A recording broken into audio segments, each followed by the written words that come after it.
Hello बच्चों, मैं अभिलाष सिंह एक बार फिर से आपका इस अपने YouTube चैनल चाणक्य वाले गुरुजी में हार्दिक स्वागत करता हूं। जैसा कि आप सभी लोग जानते हैं कि पिछला लेक्चर हमारा स्टार्ट हुआ था स्ट्रेट लाइंस क्लास 11th। उसमें हमने देखा था कि एक लाइन की डेफिनेशन क्या होती है और एक लाइन की स्लोप इंक्लिनेशन क्या होता है। अगर कोई लाइन 2 पॉइंट से होकर जा रही थी तो उसका स्लोप क्या होता था। तो वहाँ पर हमने एक लाइन जो कि 2 पॉइंट से होकर जाती है x1 कामा y1 और x2 कामा y2, इसके लिए एक फार्मूला निकाला था m is equal to y2 minus y1 upon x2 minus x1। आज हम लोग इसके आगे देखते हैं, यानी आज हम देखेंगे कि कोई लाइंस की इक्वेशन क्या होती है। सबसे पहले हम लाइन की इक्वेशन को जानेंगे और उस इक्वेशन को कितने तरीकों से ज्ञात कर सकते हैं। मतलब जैसे हमारी एक 2 पॉइंट दिए हों तब हम एक लाइन निकालें, या हमको एक पॉइंट दिया जाए और उसकी टेंजेंट दे दी जाए यानी उसकी स्लोप दे दी जाए, या फिर हमको कुछ ऐसा किया जाए कि उसके अंतःखंड दे दिए जाएं। तो कई टाइप से हम लाइन को फाइंड कर सकते हैं। तो धीरे धीरे से हम लोग लेक्चर को आगे बढ़ाते हुए आज हम सबसे पहले देखते हैं कि अगर कोई लाइन 2 पॉइंट से पास हो रही है तो उसकी समीकरण क्या होगी। चलिए देखते हैं। मान लेते हैं कि हमारी एक लाइन है, वो इस पॉइंट x1 y1 और एक पॉइंट है x2 y2 से पास हो रही है। अब इस लाइन की हम इक्वेशन निकालना चाहते हैं। चलिए देखते हैं इसको। एक लाइन है, इस लाइन की इक्वेशन निकालना चाहते हैं। अब इस लाइन को हम देखेंगे कैसे। ये हमारा x एक्सिस हो गया और ये हमारा y एक्सिस हो गया। अगर मैं ध्यान से देखूं तो क्या ये डिस्टेंस हमारी जो होगी वो x1 होगी और ये डिस्टेंस x2 होगी। समझ पा रहे हैं आप लोग। इसी तरह से ये डिस्टेंस जो होगी हमारी ये y1 होगी और पूरी यहां तक की डिस्टेंस को हम y2 कह सकेंगे। इसके बाद अब हम इस पर एक पॉइंट ले लेते हैं, इस लाइन पर एक पॉइंट ले लेते हैं। मान लेते हैं ये एक पॉइंट है कोई x कामा y, ये एक कोई पॉइंट है P, इसको हम x कामा y कहे दे रहे हैं। इसके निर्देशांक क्या है x कामा y। अगर ये पॉइंट A होता और ये पॉइंट B होता तो हम इसमें बहुत आसानी से एक बात कह सकते थे कि अगर मैं इस लाइन की, मतलब हमारे पास ध्यान से देखें 2 लाइन से, मान लेते हैं कि एक लाइन AB है और एक लाइन हमारे पास AP है, एक लाइन AP है। अगर मैं ध्यान से देखूं तो वो दोनों लाइंस एक के ऊपर जा रही हैं, तो क्या इनकी स्लोप सेम है, यानी स्लोप तो सेम है ना।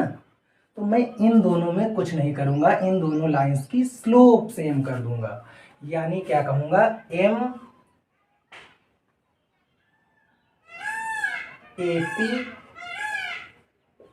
AB is equal to MAP, MAB is equal to MAP। तो यहां से क्या हो जाएगा, हम लोग देखते हैं, जरा इस स्लोप को निकालते हैं। अच्छा, आप लोग पिछले लेक्चर में पढ़ चुके हैं, अगर हमें 2 पॉइंट दे रखे हों तो उसकी स्लोप कैसे लिखते हैं। पहले हम MAB की स्लोप लिखते हैं A और B के लिए। A और B के लिए अगर मैं इसको इधर उधर कर लूँ तो इससे कोई फर्क नहीं पड़ने वाला है। जैसे MAP कर लूँ इज इक्वल टू MAB कर लूँ, बात वही, चाहे आप पहले कर लें चाहे उसको बाद में करें। चलिए अच्छा देखते हैं। अब MAP स्लोप आप जानते हैं क्या होती है। जैसे ये पॉइंट अभी हमारे लिए y2 का वर्क करेगा और ये y1 का वर्क करेगा, यानी इसके लिए क्या फार्मूला लगाते थे, y2 माइनस y1, लेकिन y2 की जगह क्या है, y है, तो y माइनस y1 की जगह तो y1 ही है, अपान x2 की जगह क्या है, x है, और x1 की जगह x1 ही है। फिर अब हमें स्लोप एम ए बी की लिखना है, एम ए बी की लिखना है। तो एम ए बी की स्लोप लिखने के लिए क्या हो जाएगा, ये ध्यान से देखना है कि y2 minus y1 is equal to y2 minus y1 upon x2, ये वाला पॉइंट x2 हो जाएगा और ये x1, x2 माइनस x1। क्या इतना आप समझ पा रहे हैं आसानी से? अच्छा, अब इसके बाद हम लोग क्या करते हैं, ये है हमारा y माइनस y1 को इधर रोक लो, और उधर y2 माइनस y1 है अपान x2 माइनस x1 है, और मल्टीप्लाई में ये वाला इसके मल्टीप्लाई में चला जाएगा क्योंकि इधर डिवाइड में है, ये हो गया x माइनस x1। तो ये हमारी जो इक्वेशन आ गई है, ये इक्वेशन किसकी है, एक लाइन की जो दो पॉइंट से होकर जा रही है। मतलब अगर हमको कोई दो पॉइंट्स दे दिए गए हैं x1 कामा y1 और x2 कामा y2, उसके लिए हम बहुत आसानी से उसकी इक्वेशन निकाल सकते हैं। आप लोगों को अगर इतना समझ में आया हो तो मैं उसके आगे चलूं, एक बार इसको कायदे से समझ लीजिए। इसके बाद आप लोग पीछे इसको कुछ पढ़ चुके हैं, आप लोग इसके पहले वाले लेक्चर में इस चीज़ को कुछ पढ़ चुके हैं। ये क्या है, यही तो m है। अब ये क्या है हमारा, ये y1 था, यानी अब हम ध्यान से देखें, ये क्या है, y minus y1 is equal to, अगर इसको मैं m लिख दूं तो इसके साथ आ जाएगा x माइनस x1।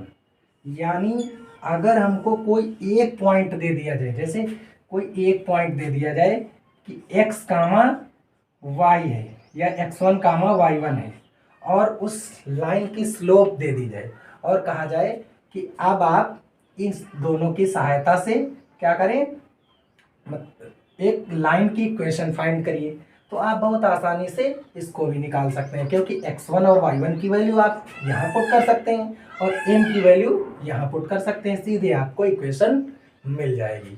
तो ये हमारी इक्वेशन थी दो बिंदुओं से होकर जाने वाली समीकरण, और ये है एक बिंदु से होकर जाने वाली समीकरण जब उसको प्रवणता उसकी हमें ज्ञात हो।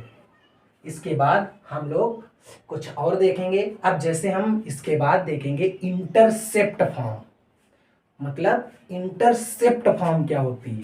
सबसे पहले, उससे पहले हम एक चीज देख लेते हैं कि ये जो लाइन की इक्वेशन है इसका एक जनरल फॉर्म होता है। जैसे हर एक चीज की एक जनरल इक्वेशन होनी चाहिए कि हमको कोई पॉइंट दे दिया जाए उसकी मैं इक्वेशन निकाल सकूं, या हर एक इक्वेशन एक फॉर्म में बनी होती है, उसी तरह एक जनरल फॉर्म इसका भी होगा। उस जनरल फॉर्म को हम देखते हैं, तब तक आप इसका स्क्रीनशॉट ले सकते हैं।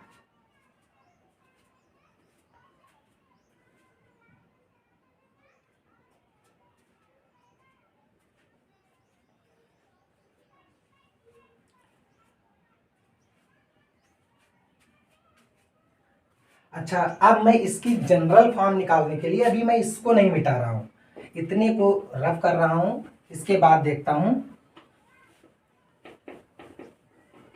अगर मुझे इसकी जनरल फॉर्म निकालनी है तो जनरल फॉर्म देखिए कैसे निकालते हैं। अगर मैं इसका y माइनस y1 रहने दूं और ये m है, m का मल्टीप्लाई इससे कर दूं तो ये हो जाएगा mx और माइनस mx1।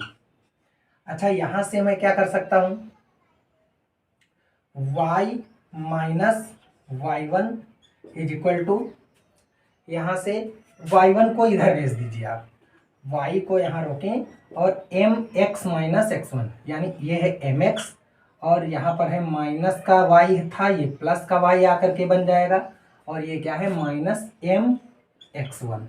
अच्छा, आप लोग हमें एक बात बताएं कि ये y1 और x1 ये पॉइंट के निर्देशांक हैं, कोऑर्डिनेट्स हैं, तो ये वैल्यू हमारी कैसी होंगी, एक कांस्टेंट वैल्यू होगी, और m तो कांस्टेंट होता ही है, तो ये जो पूरी वैल्यू है ये पूरी वैल्यू एक कांस्टेंट हो जाएगी। क्यों, ये वैल्यू हो जाएगी एक कांस्टेंट। तो मैं इस इक्वेशन को इस फॉर्म में लिख सकता हूँ, y equal to m x plus एक कांस्टेंट को c लिख देता हूँ।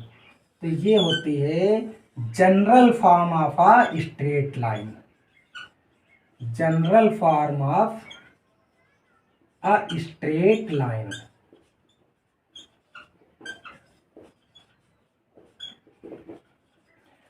अब अगर आप इतना सीख चुके होंगे तो हम इसके बाद देखते हैं कि इक्वेशंस को और भी कई तरीकों से निकाला जा सकता है। तो यहाँ तक का लेक्चर आपको कैसा लगा? अगर आपको वीडियो अच्छी लगी हो तो इसको लाइक, शेयर और सब्सक्राइब कीजिएगा, और हम इसके आगे की वीडियो आपको बहुत ही जल्द प्रोवाइड कराएंगे। इसके बाद हम लोग अन्य टाइप्स देखेंगे कि कैसे कैसे हम इक्वेशंस को निकाल सकते हैं। जैसे अब हम इंटरसेक्ट फॉर्म निकालेंगे, परपेंडिकुलर फॉर्म निकालेंगे, और फिर उसका पैरामेट्रिक इक्वेशन भी देखेंगे कैसी होती है। तो हम लोग धीरे धीरे स्टेप वाइज आगे चलेंगे। तब तक के लिए आपसे विदा चाहता हूँ।